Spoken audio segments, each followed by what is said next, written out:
Thankfully. Whew. This is, though. This lanyard. Alright, this spot is. To any of the evidence I hold. Yes, the photo. Eureka! Mr. Hicks's machine is nowhere to be found. His machine? Ahem. His cell phone, Mr. Nero. Ah, so I guess because it's not here. Yes, I think we can safely deduce that the killer took it. Aha! We got the missing cell phone. Very nice. So I think... is that everything? Oh wait. I mean, yes it is, but I've still got logic. Is Hicks in the elevator? Oh, in the elevator with Hicks and the spilled grape juice. I think that's all I need. Connect the dots.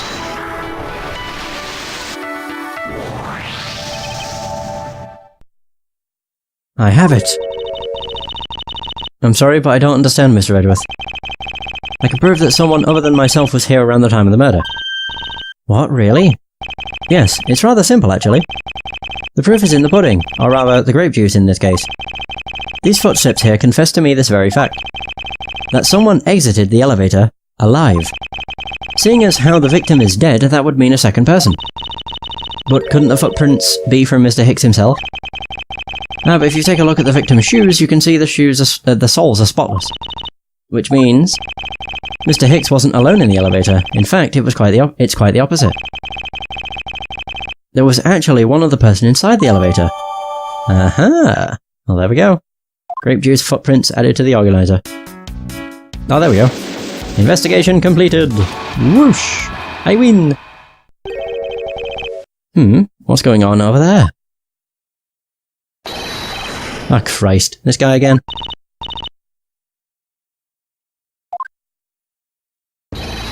Unforgivable. This is unforgivable. Do you understand what I'm saying? The movie is late. It is the same level as bad as if the plane arrived late. But the movie... What? I will not talk to you anymore. You are just wasting my time. What the heck? What is the matter, Mr. LeBlanc? If there is no emergency, please return to your seat, sir. Do not tell me what to do. I need not to sit down. Well, Mr. Prosecutor, did you prove you are innocent yet? If you would like, I will prove my innocence to you right now. What nonsense? Are you saying my eyewitness testimony is mistaken? Not mistaken, merely that there is room for doubt. I'd be most honoured if you could please tell me what you saw in detail once more. Fine, suit yourself. I thought you'd just give me a thumb up then.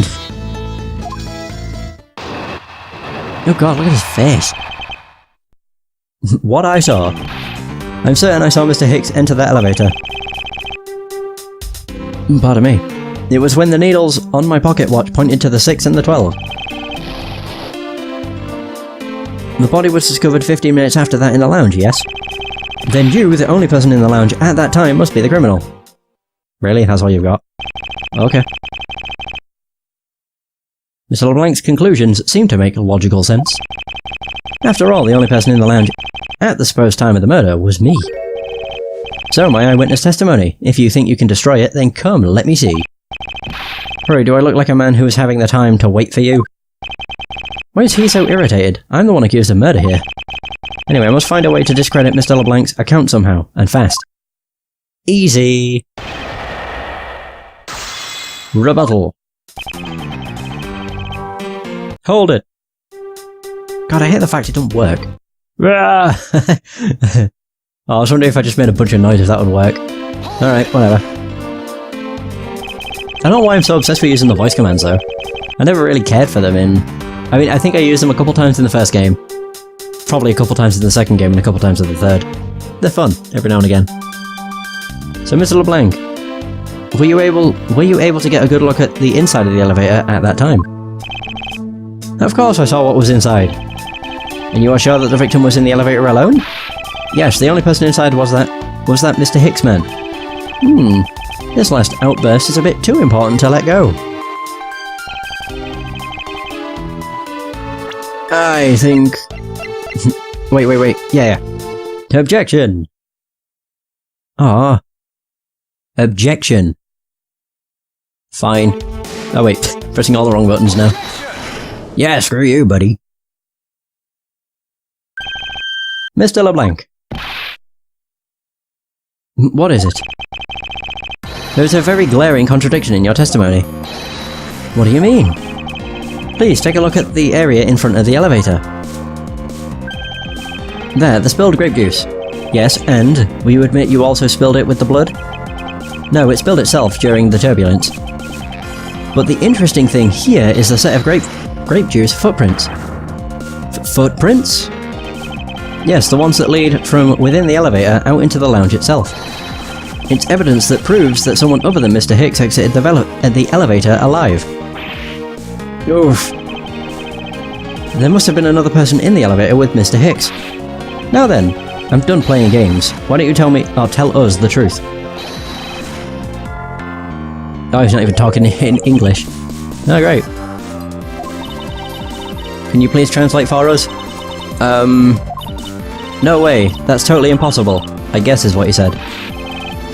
No way, that is totally impossible. I know there was no other person in there. I saw with my own eyes. If you want to know what I think, Mr. Edgeworth, I don't think Mr. LeBlanc is lying to us. I suppose she's right, he doesn't seem to be lying. But then what does it mean? What about this contradiction? Mr. LeBlanc.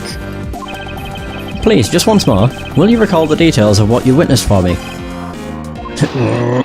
Alright, we're doing another, are we? Hey? Alright, let's do it. What I saw part 2. I was very upset when Mr. Hicks passed by my seat. I was always checking the time over and over again. I happened to follow that man with my eyes when he passed me. And I saw clearly into the elevator he was entering. But I swear there was no one else inside. No one. Okay. So, Mr. LeBlanc, if you would please calm down. What? Dare you to have an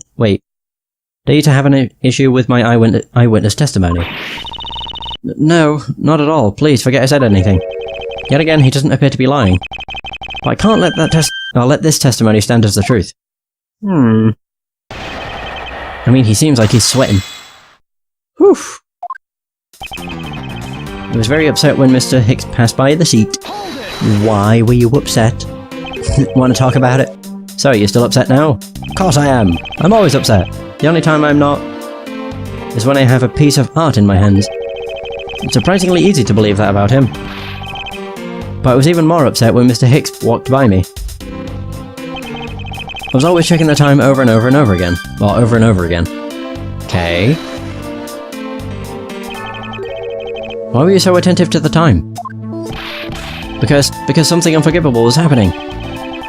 Come to think of it, you were yelling about something unforgivable earlier. I was giving a complaint to the attendant about the movie starting time. Return back to me my time, in money. You understand the point.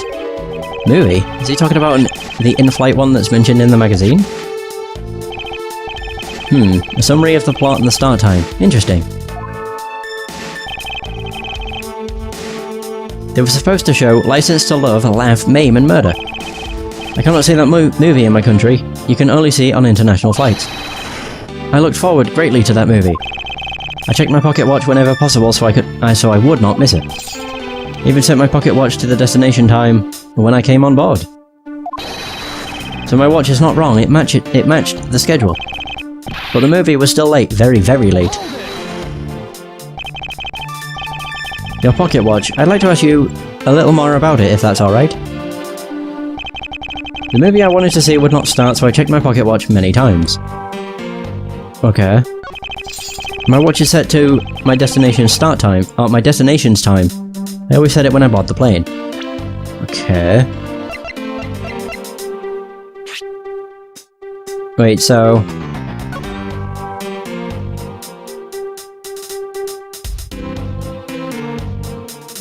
Oh, that's why. All times shown correspond to our departure time zone. So he said it for... I'm guessing that's what it is. Yeah.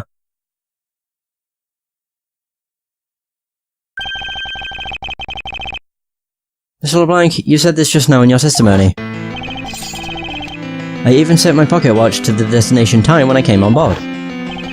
If your watch has been set to our destination's time zone, it would mean oh! I mean, I was right about the time zones, but not about the movie. It would mean that your watch is displaying the time of our destination. Yes, and the correct time is worth its 6 cents. I would like you to take a look at this. If you believe this Sky magazine, clocks on this flight run in accordance with the time of our departure time zone. And I was right. Of course, the movie schedule was also created with that in mind. Mr. Nero, for confirmation's sake, what time zone is this flight aligned to right now? Well, we made a short stop at a transfer point. That's right, it was in that small Asian country, the Republic of Zhengfa. But we didn't readjust our onboard clocks at that time. So right now we are still running on Borginian time. What? The time difference between Borginia and our destination is 9 hours. In that case, it's only natural that your watch would be out of sync with the schedule. What? Further, with your analog watch set to our destination's time, it would appear to be running 3 hours fast when compared to the flight's onboard clocks. It also changes everything about your testimony. Yeah, because he said he saw him at 6 on the dot, and I'm pretty sure he also said that his watch does not lie. And you can bet 1,000,000 cents on that. Wait. Oh! In light of this information, it means you saw Mr. Hicks 3 hours prior at 3 AM. Oh, blow off his hat, please. Oh dear, my 1,000,000 cents. It should clear up all the remaining accusations. So this basically widens the time frame for the time of death, right? Yes, because Mr. LeBlanc saw the victim enter the elevator at 3 AM. What the hell is that chick on the the left doing? Is she asleep? Oh god. Asleep or drunk? I can't tell. Look at her animations. I want to see the one where she nearly falls over. Oh, there it is. There it is. It means that the time of death could be anywhere from 3 to 6:15 AM. The question now is, where was Mr. Hicks during that span of time, and what was he doing? I've got something to say. And you are? Yeah, oh. I'm Cammy Meal. I'm a flight attendant. What is it you wish to say? Well, I think your story is a little different from how I remember it. God, she reminds me of Rhonda Light, with her animations. It's mostly because of the head tilt. What do you mean, Cammy?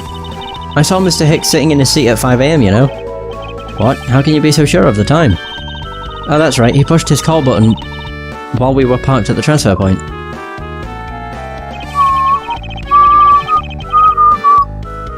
God, the music's so weird for this. Or for her theme. The stop we made for refueling and cargo transfer in Zhengfa, correct? Yes, it was from 4 to 5 AM according to our clocks. And during that time, did any of the passengers leave, or did any new ones board this flight? No. Not a single person got off or on in Zhengfa. What about the flight crew? The few who were handling the cargo transfer might have temporarily gotten on or off. But eventually everyone, including Cammy and myself, came back to the plane.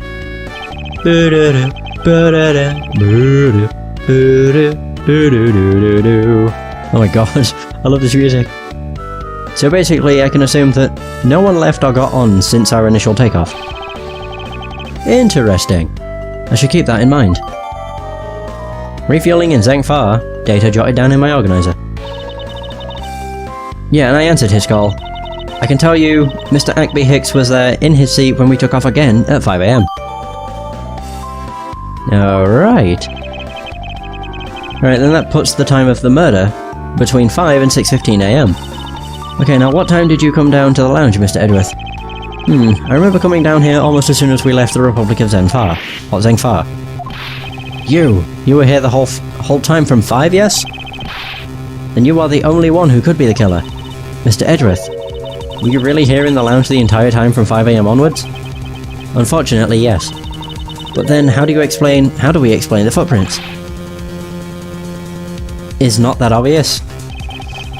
This man waited for Mr. Hicks here in the lounge. Waited to kill him. And then he put the corpse in the elevator. That is when the turbulence happened. My eyewitness testimony may have been mistaken. But what time I saw Mr. Hicks entered the elevator on the second floor does not matter, because the entire incident concluded here in this lounge. Everything happened in this lounge? Is that what you really believe, Mr. LeBlanc? What? Do you have another idea? I simply feel that there is something out of place in this scenario you presented. Is there something that I can... Wait, that can tie this crime to a location other than this lounge? The footprints?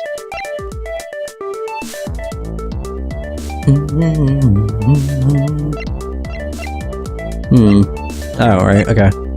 It would be the footprints, because they're leading off toward somewhere else.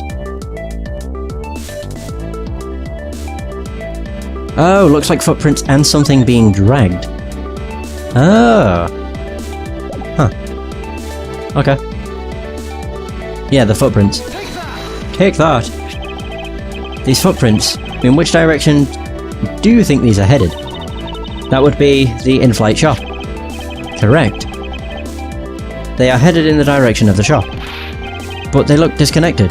They end all of a sudden. You are right to point out that they do not form one continuous trail to the shop. However, there is another piece of evidence that connects the shop to our crime scene. Besides the footprints, what else points to the in-flight shop? You mean I fly piggy bank? The murder weapon, this little piggy bank is sold at the in-flight shop. It is sold there and only there, and is not displayed here in this lounge. How then did it find its way here? Don't you find that a tiny bit suspicious? Such a trivial point. It only means you prepared it, taking it from the shop first, before coming here. It doesn't prove you are innocent at all. Ugh. Is there no way to win with this man? Hold it! If I may. What is it? You see... Well, it's just as Mr. Edgeworth says. Oh? And why do you know this so well? Well, it's just that piggy bank was there in the shop. I saw it with my own eyes. And when was this? It was maybe around 5:40 AM? Isn't that just before we hit that patch of turbulence? That's right. You were in the shop just before the turbulence? Yes, I was. Come to think of it... Oh, Mr. Nero, when I found the body... I believe you came out of that door. Yes, I did. And what is beyond that door? That's the flight attendant's room. Then, you were on the first floor? Yes. I had to do something at the shop and in the flight attendant's room. So I went to the shop first, and then to the flight attendant's room. Are you saying you passed by me at some point? Yes, you seemed really into the issue of Scout magazine you were reading at the time. I don't suppose you noticed me walking by. I vaguely recall someone walking by, but I didn't take notice of who it was. Anyway, the piggy bank was definitely there at the shop when I went there. Why did you go to the shop in the first place? I went there for a work-related matter. Work, you say? Yes, the upkeep of the shop is also one of my responsibilities. Why did you not say anything about that until... now is what I want to know. In any case, I believe it's clear that the shop needs to be investigated as well. Shall we head over there then? Who the hell said this? What is it now? Aren't you forgetting something, Miss Rhoda? Don't you need the captain's permission to check the shop? No, I haven't forgotten. But I have already asked him for permission to search the entire plane. So I think we're alright. Huh? That's weird. What is? Well, I just talked to the captain, see? And he said that he didn't give you permission to do anything like that at all. What is the meaning of this, Mr. Nero? It means she's lying. Go on, admit that you are. You said you had permission to search all over. But you don't, and yet here you are. You, flight attendant. What are you trying to do? Pull the sheep over us? The captain's calling for you, Miss Rhoda. Oh. Oh, but don't worry. I already got permission to search the shop from the captain. See, unlike you, I do things the right way. Mr. Nero, why would you do such a thing? Please excuse me. Oh dear. Looks like I get to be in charge now. Please, go back to your seat, Mr. LeBlanc. Now then, Mr. Edgeworth. If you would follow me, I will be your guide from now on. There's something about Mr. Nero that has piqued my curiosity, but right now investigating the in-flight shop is my top priority. Wait, she's not even my partner. Is she asleep? Miss Meal, about investigating the in-flight shop. You're of no use to me asleep. Wake up. What? What's up? I need you to come with me so I can search the shop. Go on ahead without me. I'll catch up with you later. How has this woman not been fired yet? Who knows? Oh man. Okay, so we got the in-flight shop. So, this is the in-flight shop. It's quite a mess in here. You think? Guess I'll have to clean things up then. Hold on, you can't clean up a potential crime scene. Oh, thank goodness. I hate cleaning so much. I mustn't rush things here. I must remain cool, calm and collected. Because this piggy bank was left at the crime scene. Alright. There's a very good chance that the killer had paid this place a visit. Begin investigation! Bum bum bum bum. What is this? What are these? Oh, those are a company's completely original line of suitcases. They're practically flying out the door. That's how popular they are. You should buy one and see how you like it. You won't regret it. Perhaps that's how things work on this flight, but in the real world you try, then buy. No way, you buy, but either way, it doesn't really matter. True, either way, why would anyone buy a suitcase after they've boarded the plane? Anyway, see that? Wait, what's this? Just look at all the Mr. iFly heads painted on there. Cute company mascot, isn't he? They're painted on with a lot of care. Doesn't he look like he's about to jump out at you? Certainly is making something jump inside my stomach. Huh? Oh, I guess there's no fooling your refined tastes. You look like you really wanted to get one. And I thought I was going to finally make my first sale, but you saw right through it. Glad that's done though. Never make me try to give you a sales pitch ever again, okay? I never showed any interest in it to begin with. It really is pretty horrible, isn't it? You want to know something? This suitcase was designed by Miss Rhoda. Mr. Nero designed these? Yeah, it was a company-wide contest. Well, it does have a very sharp design sense. Sharp? Like stinky sharp cheddar? Maybe? I really have no idea why the bigwigs decided to go with it. It's so... bleh. Mr. Nero designed these, did she? It's definitely not what I would have expected. What the fuck? Oh god. You okay? I'm fine, please, watch yourself, Miss Meal. Then a suitcase freely rolled around has got to be a safety violation. So plane shaking caused it to roll. In-flight suitcase displays can be hazardous. Yeah, it seems a bit of a bizarre thing. Here, I'll put it back. What's with teddy bear? What is this? Stuffed toys, just like the one Miss Meal is holding, are on display here. They're relatively cheap, which explains why they're displayed so haphazardly. How about it, Mr. Edgeworth? You know you want one too. They're great for when you're stressed. Why do I envision stuffed animal abuse when she says that?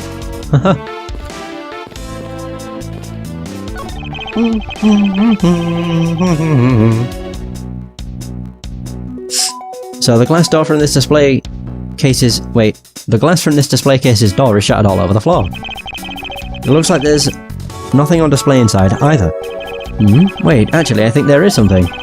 What's this? A mini captain's hat? Wait, so... it's a tiny captain's hat.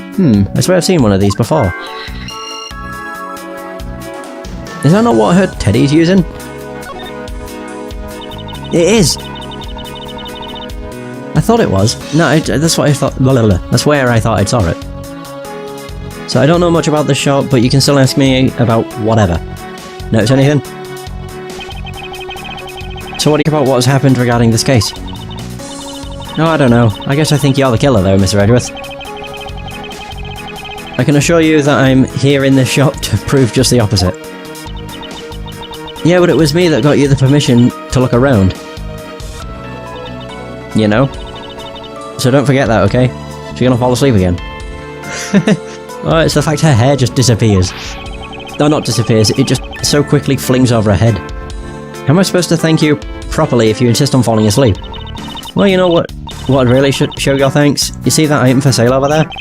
Sorry, but you're going to have to make do with my words of appreciation. Alright.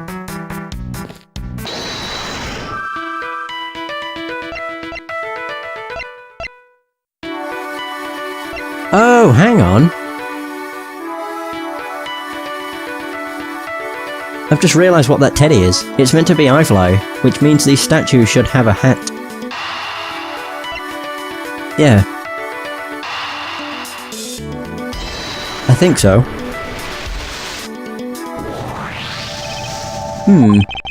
The hat probably used to be on that the piggy bank's head. Let's give it a go and see. Ah, I believe this piggy bank was forcibly removed from this display case. Does this mean that the killer broke the glass to get at it? Okay, so it's been updated. Yay! Oh, yawns. Really?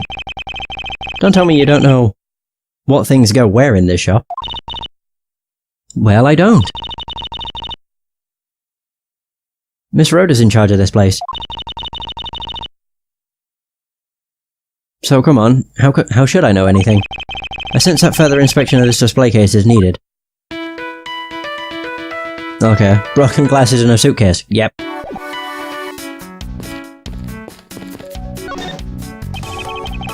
What residents have inspected every suspicious nook and cranny? The book?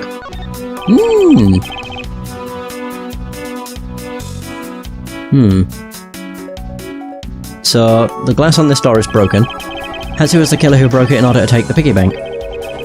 It's a bit odd the inside of the case is so devoid of glass shards. Plus the glass broke rather cleanly. What is it? I touched the glass and it cut my finger. Nothing but dots. It hurts, Mr. Edgeworth, it hurts. Please, tell me you can deal with such a minor cut on your own. I'm assuming I'm just deducing that this is where the piggy bank sat. Is this spot somehow connected to any of the evidence I hold? Yeah, that. Eureka! There is definitely something very unusual about this. About what? If the killer had broken the glass to get at the Mr. iFly bank, there should be shards of glass inside the case itself. Ooh, I see. Yeah, I guess it'd be like that. However, there's not a single piece of glass inside the display case. Nope, no there isn't. Which means that the glass was broken from the inside out. The piggy bank must have fallen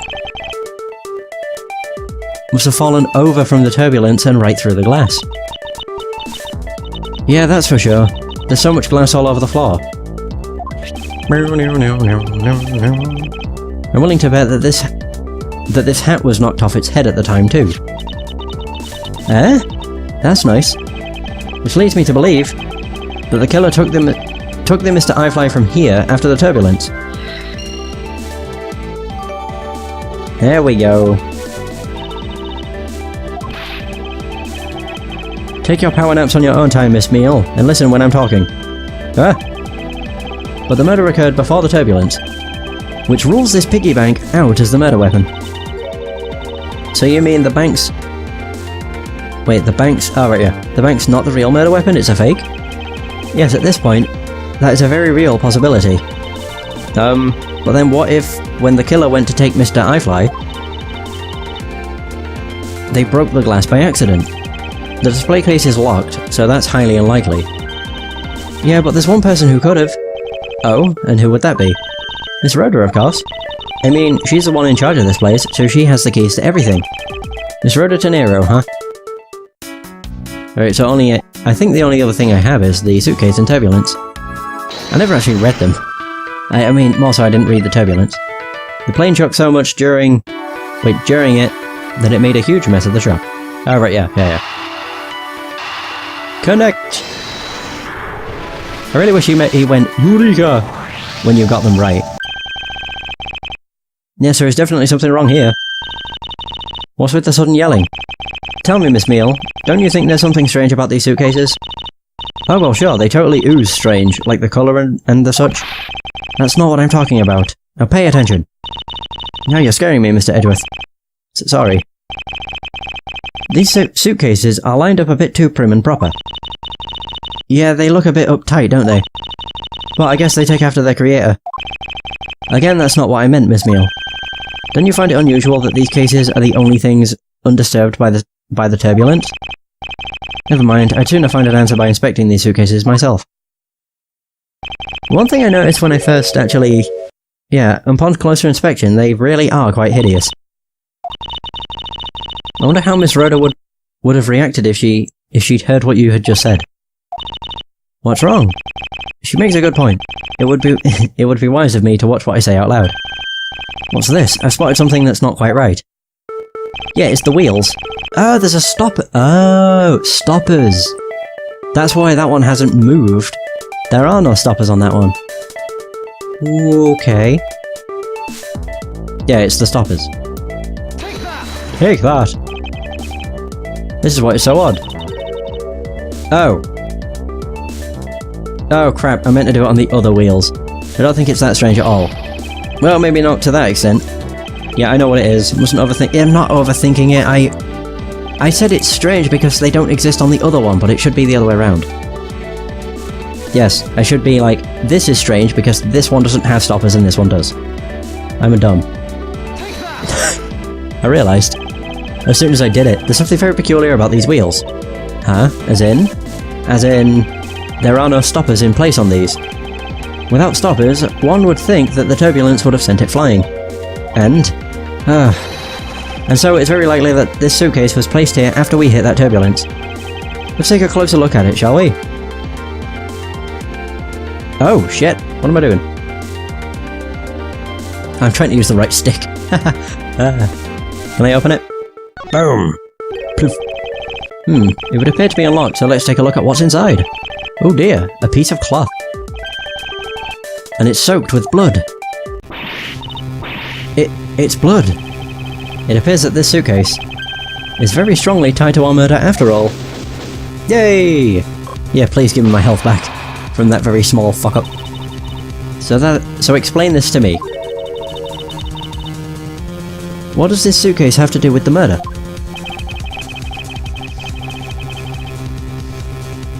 I believe it's pretty safe to say that the killer used this suitcase in some manner. Such as to move something, perhaps? But aren't you just talking about the cloth then? That alone is too small. A larger item would be needed to move what I'm thinking of. The thing I believe the killer used... Wait. The killer I believed... What am I saying? The thing I believe the killer used this suitcase to transport is the body. Yeah, I would probably say it's that. Yeah, the body. Something that would fit inside a suitcase that is also covered in blood. Sounds like a dead body, doesn't it? Yeah! Nice! Oh god, okay. But, in light of this, I'd say that Mr. Hicks was moved into the elevator from someplace else. Which means that the murder was committed in an entirely different location. So you're saying that after moving the body into the elevator, the killer brought the suitcase in here and just left it? Exactly. What is it? Nothing. Just that. I was thinking about what Miss Rhoda said about coming here for something.